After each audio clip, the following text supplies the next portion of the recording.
negative because I can stand up to bullies. I'm positive because I'm happy. I used to say, I hate math, but now I say, why does math help? And that means I can ask better questions to myself. Yeah! I think the exercise helped me to control my mind and what I'm thinking about. The breathing techniques allow me to realize that I could achieve a much brighter and more positive outlook on life by becoming a better and more improved me and finding myself and my soul.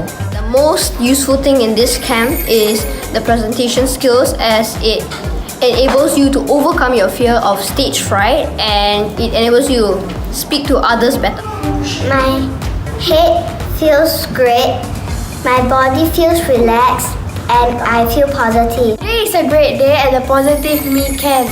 What I like about it is the teachers. They interact well with us and they are very creative.